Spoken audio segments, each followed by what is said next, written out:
Olá, eu sou o engenheiro José Ribeiro Bueno, mais conhecido como Bueno, e sou do segmento de energias renováveis. Atuamos no setor de energia eólica e solar, atualmente principalmente solar. Estou também na TV Relacionamento.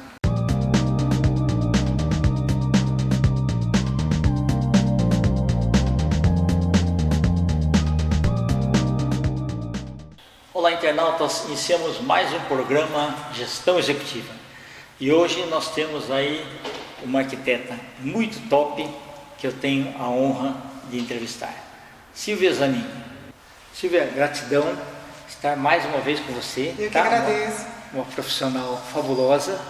Conta um pouquinho para os nossos internautas onde você nasceu e a curiosidade assim, que momento da sua vida você decidiu que ia ser uma arquiteta e uma das melhores? Então, em primeiro lugar eu queria agradecer, é um privilégio, uma honra estar aqui com você. Sempre assisto a TV Relacionamento, né? O Kendi é muito importante para mim. Obrigado. E é um prazer estar aqui. Maravilha. Então, eu desde pequena eu cresci com estantes de livros de Direito Internacional, que meu pai era professor da USP, mas eu falei para ele, pai, eu vou ser arquiteta, eu nasci arquiteta. Interessante. Então eu caminhava com a minha mãe na Avenida Paulista e a gente via as mansões de café, aquelas mansões antigas, dando lugar aos edifícios. E uma vez eu devia ter uns 10 anos e a minha mãe falou, você viu que era uma casa aqui, agora tem um prédio de vidro, uma caixa de vidro? Isso é uma arquitetura deslocada, isso foi seu tio Walter Zanini que falou. E foi aí que eu decidi ser arquiteta. A minha felicidade foi que no Dante Alighieri era separado em biológicas, tecnologia e arquitetura. Então eu pude fazer todo o colegial desenhando e já projetando casas e tudo que eu imaginava eu desenhava muito bem. E aí eu entrei no Mackenzie e fiz 5 anos de arquitetura. Depois, mais tarde, eu fui morar na Inglaterra e pude também trabalhar e estudar em Nottingham. Morei ao norte de Londres. Perfeito. Ô Silvia, você olhando a arquitetura de lá, tá? Muita coisa foi compondo. Você imaginava as coisas aqui no Brasil quando você voltasse? O que você poderia trazer de inovador, principalmente?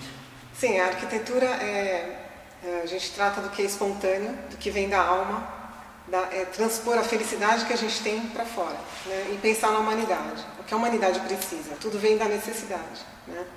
Então, eu até fiz uma torre muito especial, né? Perfeito, nós vamos falar dela.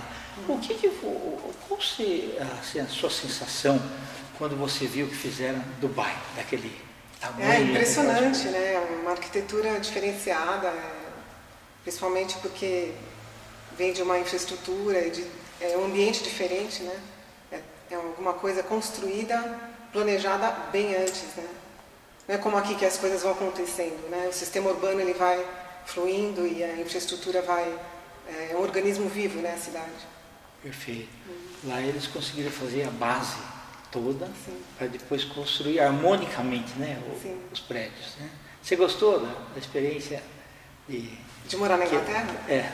Sim, nós tivemos a chance de circular pela Europa, né? E eu fui em vários museus. Por exemplo, aos 24 anos, eu tive a chance de rodar a Europa com a minha mãe.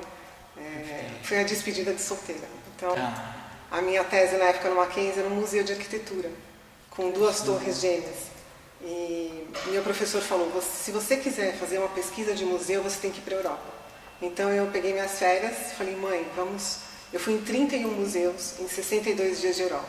Que bacana. E foi fantástico porque eu pude ver como funcionava o museu, como que aquilo tinha uma sinergia, né?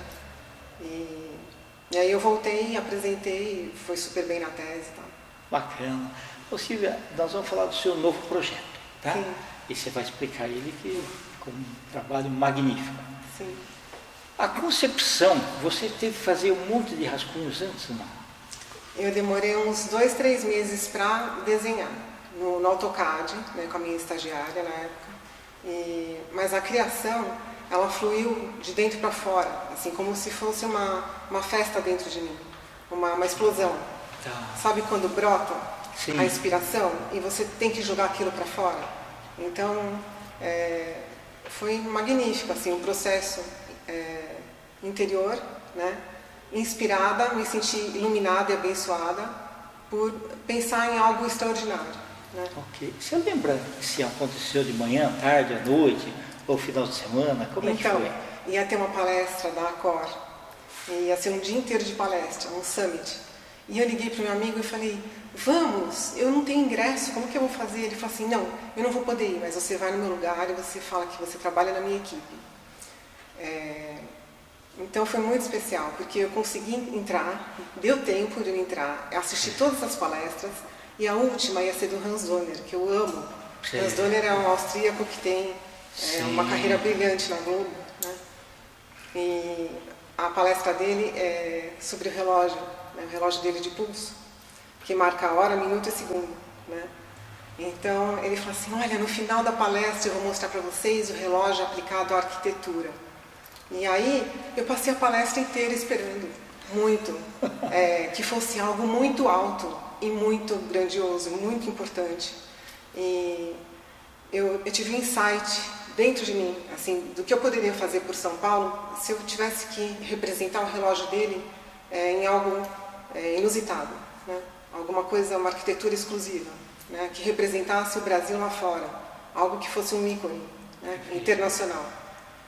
Porque nós temos o Cristo, nós temos a Ponte Estaiada, nós temos ícones, né, nacionais, que a hora que você olha, você fala, isso é Brasil, né? Mas eu queria fazer algo que fosse orgânico e feminino, algo diferenciado, assim, de tudo que existe no mundo, até de Dubai, ou da Austrália, ou da China, ou do Japão, algo que eu não tivesse referência nenhuma na minha cabeça, que eu não olhasse nada de ninguém e que fluísse de dentro para fora. Então foi incrível, porque aí no final da palestra ele mostrou a arquitetura que ele tinha aplicado o relógio e eu falei, nossa, não é nada do que eu tinha pensado. É verdade. E eu cheguei em casa e aí eu explodi no papel. Então, sabe quando está na mente aquilo, aquela construção, é como se fosse, por exemplo, Niemeyer. Quando ele fez a Catedral de Brasília, sim, ele não pode ter pensado numa parede ou em outra. Ele pensou num volume existencial, né? Um volume que representa da terra ao divino, né? Do homem até Deus. Sim. Algo que fosse elegante, né? Então, a arquitetura do Niemeyer ela é exclusiva. Ele não ficou pensando ponto a ponto. A coisa brota de uma forma única, né? Então, foi muito especial. Bacana. E eu cheguei em casa e coloquei no papel. Legal. Ô Silvia, só que você não pensou local físico, né? Você pensou pensei. Já no local, sim, local físico ela também? tem endereço, ela tem uma praça importante. Isso, mas assim, quando você fez o desenho, você já pensou naquele local também ou não? Ou depois que você... Pensei, porque a cidade de São Paulo me frequentava o abraça. local também, Sim, tá? a cidade me abraça. Eu conheço vários bairros, mas principalmente o ângulo ali da Marginal Pinheiros, né? Ponte da Rebouça, Cidade Jardim, Ponte Morumbi, é o trecho que eu mais conheço. E é o trecho que é o coração de São Paulo, é o Itaim, né? Certo. E eu acho que as construções ali do Walter Torre, o JK, o Parque do Povo, é tudo muito importante para o paulistano, né? Sim. E ali eu pensei, ali é uma festa, né? Ali é um acontecimento, ali tem ângulo para helicóptero, para avião, tem um ângulo para a pessoa que está chegando em São Paulo para enxergar de longe qual é o horário, né? Qual é a hora. E o relógio está lá no topo, né? Agora explica aí esse magnífico projeto aí dessa torre. Então, ela foi feita para ser uma grande incorporação, talvez mista, talvez uma PPP, de parceria público-privada. Então, pode ser da iniciativa privada, pode ser do GOV, tem que ser algo que tenha uma excelente construtora, com uma excelente incorporadora, né? E que envolva uma rede hoteleira também de marca. Perfeito. Que envolva um restaurante de marca, né? Então nós temos no subsolo, eu pensei, são vários andares de subsolo. Eu pensei num centro de pesquisa de DNA, porque ela chama Times Tower, a Torre do Tempo. Perfeito. A Torre do Tempo é Times Tower DNA Building. É porque o que tem de mais importante para o homem é o tempo e a longevidade. Verdade. Quem fez o homem foi a mulher é que gera. Então eu fiz uma torre feminina, orgânica, que lembra as curvas da mulher, que lembre o cabelo da mulher. E que é uma homenagem, a base dela é uma homenagem à Torre Eiffel, à saia da Torre Eiffel. Então eu comecei inspirado pela Torre Eiffel pensando no começo. Mas eu também pensei na barriga da mulher grávida. Então ela começa com um subsolo onde tem uma rede hospitalar de alta qualidade para pesquisas de DNA, de ciências. E em seguida, no térreo, até o 6º andar, seria um centro cultural. Em seguida viria uma rede hoteleira, andares de rede hoteleira, e em seguida coworking de um espaço de uma cadeia de rede de tecnologia celular. Depois viria no topo um restaurante com 360 graus para rodar e um mirante importante que tivesse o nome de um banco, talvez. E aí viria um relógio digital que ele marca na vertical a hora, o minuto e o segundo. Entendi. Inspirado no relógio horizontal do Hans Donner. Na época eu fui mostrar no Rio de Janeiro para ele, eu fui para a Globo e eu pensei, quem sabe a equipe dele vai desenvolver a torre girando em 3D, né? Sim. Mas ele falou assim, nossa Silvia, eu estou tão ocupado com carro alegórico de carnaval e muito ocupado com boné, camiseta, coisas desse ano que estão fluindo, então siga com a sua torre sozinha, não precisa falar meu nome. Aí eu falei, eu vou seguir então, porque a inspiração foi o relógio. Né? Entendi. E aí então o relógio está no topo da torre e depois vem o heliponto, para descer helicóptero. Quantos andares dá o total? São 41 andares, dá 182 metros. A minha preocupação foi o cone de aproximação do aeroporto de Congonhas, né? Então, por isso que você não podia fazer muito sim, alto. ela poderia ser o dobro do tamanho. Depende da escala que a gente vai usar e do aproveitamento do terreno, do uso do solo, né? Mas a ideia é que ela seja algo diferenciado. Então, mesmo que ela tivesse 100 metros só, ela já seria importante pela arquitetura, né? Sim, é verdade. Não, muito interessante. E esse é o projeto que você mais se orgulha hoje, né? Sim, é porque ele tem dados que eu nunca vi no mundo, né? Então, por exemplo, eu fiz um elevador que ele sai do zero e ele roda em espiral, porque a inspiração é o DNA do homem, que é o... Né? Mas ela tinha que ter uma base larga e terminar suave, por isso que ela vai diminuindo e ela vai indo em espiral. O elevador, ele dá a volta em espiral puxado, tracionado, como se fosse um brinco pendurado, sabe? E cabem 12 pessoas dentro, até chegar no mirante. Interessante. E isso daí você foi compondo e falou, é factível e eu vou fazer, é isso, né? Sim, tem a necessidade de fazer um estudo de rentabilidade, porque empresas, né, fundos de investimento teriam que calcular, fazer um estudo, porque o valor do metro quadrado ali é o mais caro de São Paulo. Tem um edifício que eu fui, que é o residencial mais caro, que está mais de 50 mil metros. Perfeito. Então a venda vai ser muito lucrativa, eu espero. Então, muito interessante. Silvia, parabéns, viu? Obrigada. Um projeto aí realmente fantástico. E depois, esse daqui, quando ele estiver pronto, realmente vai ser um grande orgulho para a cidade. O que você pensa assim, em continuar fazendo novos projetos? Como que é? Aqui no Brasil, em outros países? Sim, eu gosto muito de design, né? Desde um garfo, uma cadeira, interiores, decoração e arquitetura, que é construção de casas, perfeito, construção de edifícios, projetos novos, né? Principalmente de museus e hotéis, que são os temas que eu mais gosto. Certo. E o que o futuro reservar. Perfeito. Falando em museus, os nossos poderiam estar melhor preservados, né? Sim, patrimônio, né? Patrimônio mesmo. Né? Patrimônio histórico, precisa ser restaurado, né?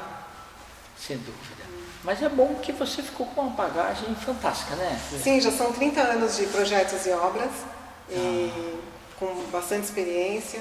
Trabalhei com os melhores arquitetos, meu mestre Carlos Bratke, e Tito Livio, Vasco de Mello.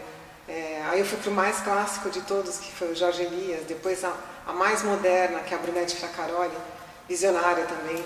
Então, eu tive muitas experiências boas, depois eu tive uma carreira solo. Né? Entendi. Aí depois eu fui engenheira, participei como arquiteta da engenharia do Pinheiros, do Clube Pinheiros, e foi bem interessante ter uma carreira de executiva sênior, né? Sem dúvida. Essa parte de visitar o chão lá do canteiro lá, a primeira impressão que você teve foi tranquila ou não? Você ficou preocupado, não dormiu de noite, falou, como que eu vou fazer lá? Aquele montão de trabalhar. Não, dos primeiros projetos que você fez. Ah, sim, as casas que eu fiz, para mim o que mais vale é a história do cliente. Então eu componho baseado, né, no histórico dele, nas coleções que ele tem, no gosto, nas cores, histórico familiar, tudo aquilo, porque não é a minha vida que vai estar lá, é o cotidiano dele. Exato. Então eu respeito muito a história da família, né? Entendi. E em interiores é bárbaro, porque você pode compor os ambientes de acordo com a tecnologia e conforme as tendências, porque agora é tudo aberto, então vieram os lofts, vieram as cozinhas gourmets, né? Tudo vai mudando. Então, na verdade, é o seguinte, o estilo interno, né, decoração de interiores, de quando você se formou até hoje, sofreu grandes transformações, né? Grandes. Por exemplo, agora os apartamentos têm varanda gourmet. Sim. E há 20 anos atrás não se falava nisso. Então, exato. É como o WhatsApp, né? Então, até eu acho que, por exemplo, essa torre, a tecnologia vai puxando a arquitetura, né? Sim, como exatamente. Tudo, né? A moda, né? Até me falaram hoje, nossa, essa torre poderia ser um vestido de um estilista. Você não pensa em ser estilista? Eu falo, penso, claro. Né? Interessante. Mas é bom, né, Silvia? E para a cabeça é gratificante, né? Sim. Também, né? Parabéns, viu? Inspirador. Inspirador. Silvia, nós estamos nos instantes finais. Eu queria que você deixasse uma mensagem para os nossos internautas, principalmente os que estão estudando arquitetura hoje, tá? E também os seus contatos. Agradeço muito, Kendi. Foi um prazer estar aqui. Eu queria dizer que você nunca deve desistir dos seus sonhos, porque o que você projeta na sua mente, no seu pensamento, acaba acontecendo depois, porque o universo traz para você. Então, tudo que eu tenho hoje foi fruto de um sonho que eu tive no passado. Eu sonhava em ter uma cadela, né? Eu desenhei a vida inteira, na infância e na adolescência, uma cadela. Na vida adulta eu fui ter. Exatamente quando eu peguei um desenho, eu falei, olha, eu tive. Quando eu entrei na casa da minha amiga, quando eu tinha 15 anos e era uma cobertura, eu sonhava. Eu comecei a sonhar em morar numa cobertura. E hoje eu tenho uma cobertura. Então, eu sonhava em fazer um edifício extraordinário, com uma arquitetura espetacular. E, de repente, brotou. Então, você tem que, todo dia, pegar as oportunidades. E a sorte é quando você une a experiência, o conhecimento com a oportunidade certa. E aí você cresce. Então, eu vou deixar o meu Instagram, @SilviaZanini Arquitetura. Vocês podem me seguir. Eu tenho meu canal também, Silvia Zanini, no YouTube. E meu celular 11 99495 5050. Se vocês quiserem entrar em contato, fazer orçamentos de obras e projetos, fico à disposição. Internautas, com os agradecimentos então a essa fantástica arquiteta, muito profissional e inovadora, Silvia Zanini, nós finalizamos mais uma Gestão Executiva. Um grande abraço e até a próxima.